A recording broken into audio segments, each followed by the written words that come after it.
warahmatullahi wabarakatuh.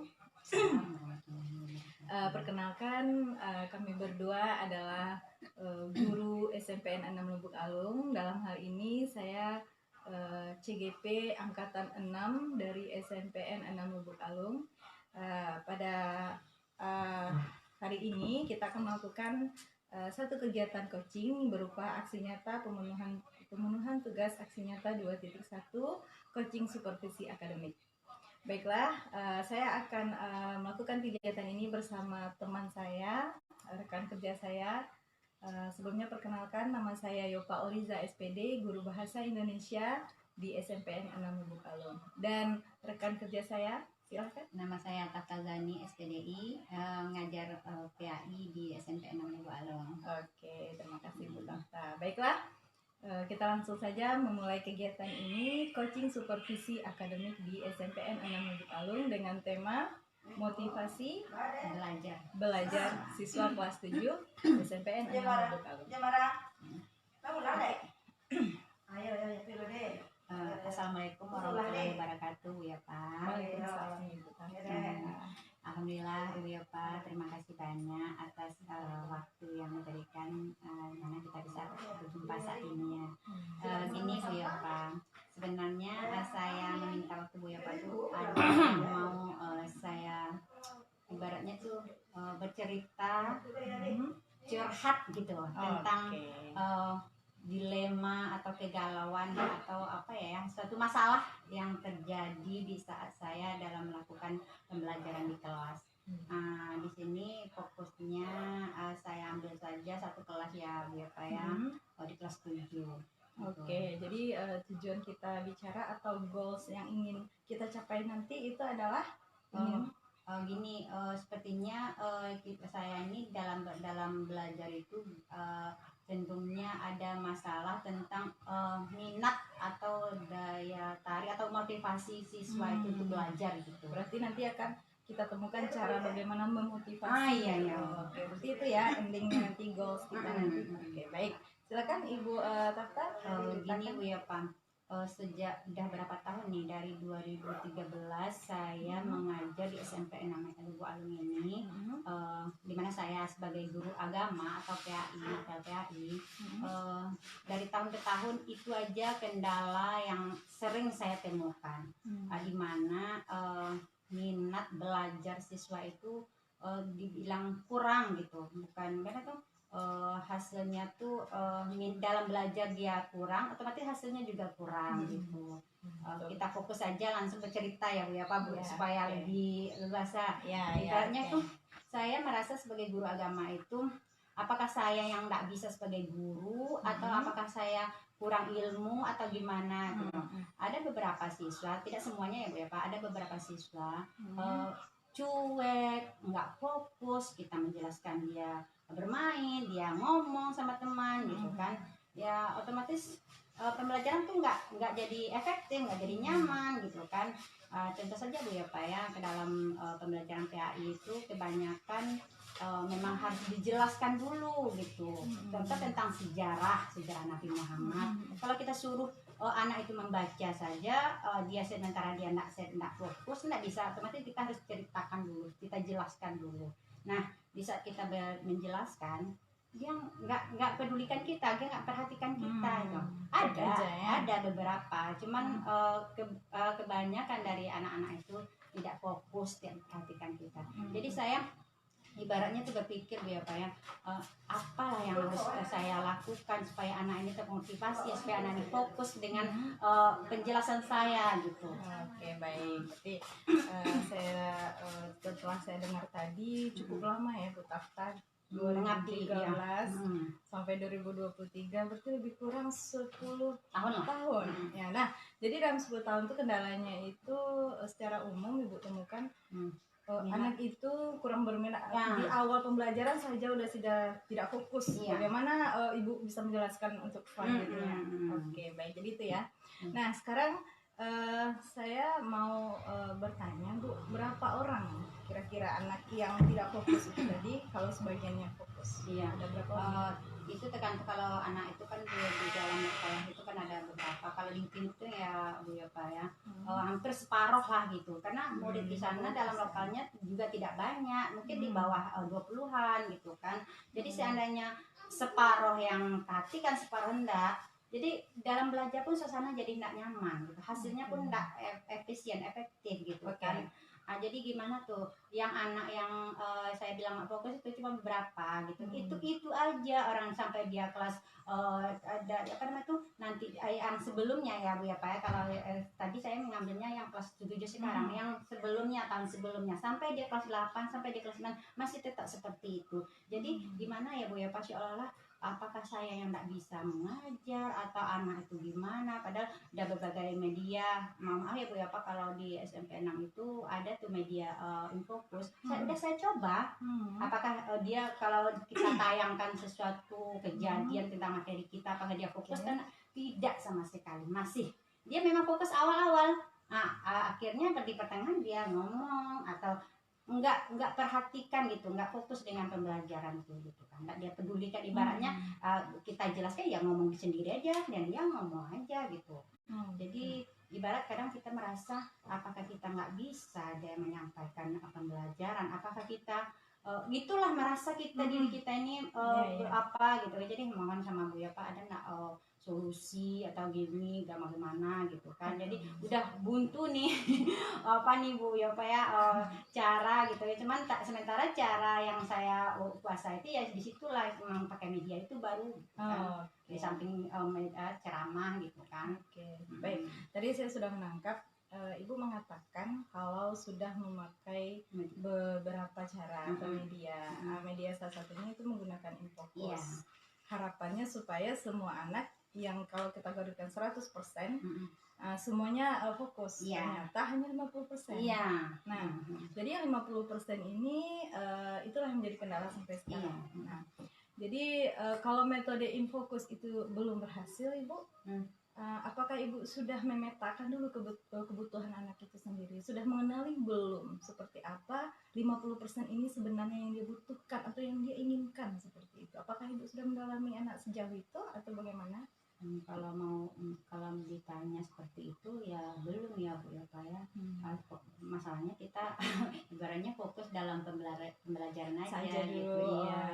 Kita ya mungkin disitulah kelemahan saya ya. Jadi intinya berarti kita harus cari tahu dulu ya apanya itu. Tapi memang belum dilaksanakan gitu. Juga nggak tahu nggak sampai itu gitu kan, nggak sampai ke situ gitu. Kita fokusnya gimana dia tuh termotivasi dengan pembelajaran tuh. Kita usaha gitu mah dengan cara cari media baru. Hasilnya belum gitu kan. Berarti Ibu sudah di tahap awal itu sudah berarti khusus untuk 50% yang anteng aman bisa Ibu gunakan. Tapi yang 50% lagi sepertinya butuh pendekatan lebih khusus. Mungkin tadi dengan adanya jadi kita lakukan pendekatan gitu dengan cara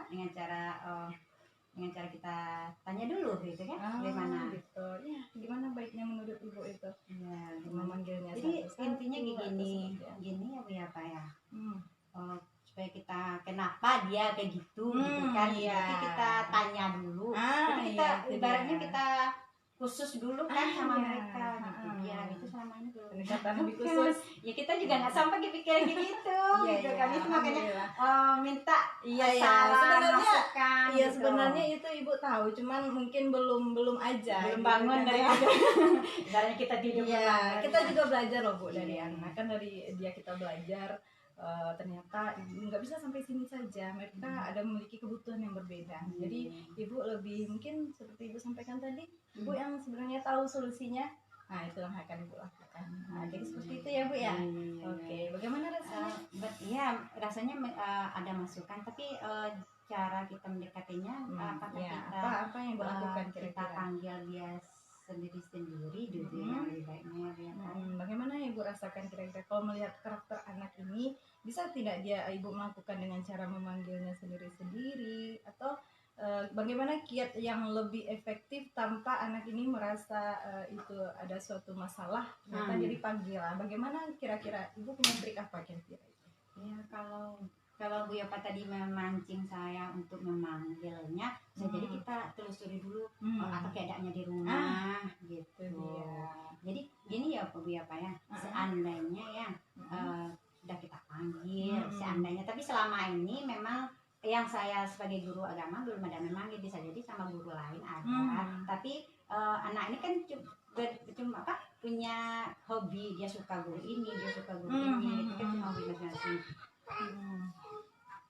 Jadi apa namanya tuh ya, jadi kalau udah dipanggil kita tanya kalau dia punya masalah di keluarga, termasuk dia curhat yang iya. Jadi itu aja lah dulu kayak gitu ya, kita coba melakukan pendekatan dulu gitu. Ya sama ini kita belum ada melakukan itu yang kita guru khusus guru agama gitu yang pembelajaran. Memang harus ada chemistry dulu ya. Jadi setelah ada chemistry baru mereka merasa diperhatikan secara khusus. Mungkin harus itu nanti. Kalau dalam kelas otomatis kita perhatikan negatif aja ya. Karena dia anak ini belum juga perhatian, otomatis dia ibarat tekan juga ya Bu ya Pak ya. Dia baru nyadar kita. Nah kalau dipikir-pikir ya, kalau setelah Bu Yopa tanya dia melakukan pendekatan tadi, dia terbuka juga pikiran kita untuk harusnya bukan dia ditegur dengan seperti itu, tapi tegurlah dengan baik. Itu istilahnya ya Bu ya. Selama ini kita anak yang seperti itu seolah kita menilainya negatif aja. Kamu lagi perhatikan, ibaratnya dengan kata-kata itu dia tertekan juga jadi Bu ya lagi di depan teman. Jadi selama ini kita juga sama. Itu tujuannya ya Bu apa kita minta masukan. Mudah-mudahan lah untuk mulai besok atau kapan kita masuk kelas kita coba lagi dengan media seperti itu. Kalau masih seperti itu kita lakukan pendekatan. Oke, kira-kira untuk 50% ini kan akan dilakukan pendekatan. Kapan Ibu memulai dan kira-kira pendekatan ini berapa waktunya yang dibutuhkan? Kira-kira kita coba seminggu gimana ya Pak? Oke, itu lama itu. Ya itu kan kita contoh besok kan kita masuk kelas contohnya kita ngajar gitu biasa, kita nanti setelah belajar kita panggil kan. Kita konsultasi lah sama anak itu kan, kita nasihati apa gimana gitu kan, apa masalah yang terjadi. Kita bikin juga ibaratnya perjanjian bisa nggak belajarnya gini. Oke. 1 minggu ya? Iya insya Allah. Jadi untuk 1 minggu ke depan mudah-mudahan ada perubahan. Kita lihat hasilnya. Kita lihat dan apa kita ketemu lagi untuk melihat bagaimana hasil dari. Otomatis kita harus ada lah perubahan nanti ya kalau setelah mudah-mudahan mudah-mudahan anak itu juga bisa mana tahu dengan guru yang seperti saya kan belum pernah memanggil gitu kan. Mana tahu dengan saya dia dan peduli juga itu kata sama saya, perhatikan juga ya. Mana tahu dia bisa gitu kan. Semoga. Tapi ada juga tuh ya Bu Yopanya tidak sama saya saja, tapi kadang saya merasa apakah sama dengan apel PAI aja dia begitu gitu kan. Ada juga, cuman saya merasa diri saya apakah kurang mampu jadi guru atau gimana. Tapi kalau dipikir positifnya kita udah juga berusaha ngasih media yang ini gitu kan. Itu kembalinya sama Bu Yopa tadi minta masukan ini karena ujung-ujungnya kita harus melakukan pendekatan gitu kan. Nah sebenarnya gini Bu Tata, solusi itu bukan dari saya sih, sama sebenarnya dari Ibu saja, cuman Ibu saja yang belum menyadari hal itu sebenarnya ada solusinya sama Ibu. Selama ini memang nggak sampai kepikir ke sana gitu. Ada tuh guru BK udah manggil kita, tapi yang masalah kita ya mohon maaf ya Pak, kita juga nggak berani juga ngomong kelemahan kita di kelas sama yang lain-lain, nggak berani juga, kita nggak mau juga dibilang apa. Jadi kita lihat-lihatlah tempat curhat aja Bu Yopa rasanya mau bisa lah mengerti keadaan. Jadi tersanjung saya Ibu. Terima kasih banyak ya Pak. Oke, sama-sama Ibu. Alhamdulillah berarti tujuan kita, goals kita ini sudah tercapai kira-kira. Iya, tapi hasilnya kita tengok dulu ya Pak ya. Sudah pasti kita harus yang penting kita sekarang sudah menemukan kan yang ibu permasalahan ibu sudah didapatkan solusinya, tinggal kita mencoba lagi, kita lihat prosesnya, kita berproses, disitulah nanti seminggu kemudian kita bertemu lagi. Nah, saya ingin mendengar lagi nih cerita ibu selanjutnya. Mudah-mudahan ya Pak, kita juga cari juga media baru atau dengan pokoknya media baru lah dekat dengan Infokus, karena kita media kita di sini kan yang secara audio visualnya kan memang Infokus gitu kan. Nah, kita juga cari materi yang merangsang lebih itu dia. Gimana kalau yang lebih lagi gimana reaksinya gitu. Kalau masih sama baru kita panggil dia lagi. Gitu. Menjelang itu menjelang pemanggilan itu terjadi. Ya mungkin di dalam kelas ibu juga bisa mungkin sesekali lebih melakukan pendekatan, perhatian ke sana. Ya memang ya Bu ya selama ini karena kita ibaratnya apa tuh agak rasa nggak senang aja dengan anak yang itu, karena dia itu aja seolah-olah kita merasa juga anak itu benci sama kita, jadi ada rasa namanya manusia ya Pak ya ada rasa ini anak ini nggak apalah peduli sama kita, jadi kita merasa minder juga dengan akhirnya anak itu merasakan hal yang sama. Iya, terabaikan juga jadinya gitu kan. Oke lah Bu ya Pak. Tapi intinya besok kita harus perhatikan. Oke, siap. Berarti rasanya gimana nih Coach Lita hari ini? Ada alhamdulillah ada masukan itu Bu ya Pak ya, senang lah gitu kan, tinggal kita lakukan prosesnya lagi. Oke, baik. Berarti sampai jumpa kita di 1 minggu kemudian dan terima kasih. Iya Bu ya Pak, sama-sama semuanya Bu ya Pak. Alhamdulillah. Oke, baiklah. Itulah hasil kegiatan coaching kami. Mohon maaf jika ada kesalahan. Wabillahi taufiq wal hidayah. Wassalamualaikum warahmatullahi wabarakatuh. Sampai jumpa.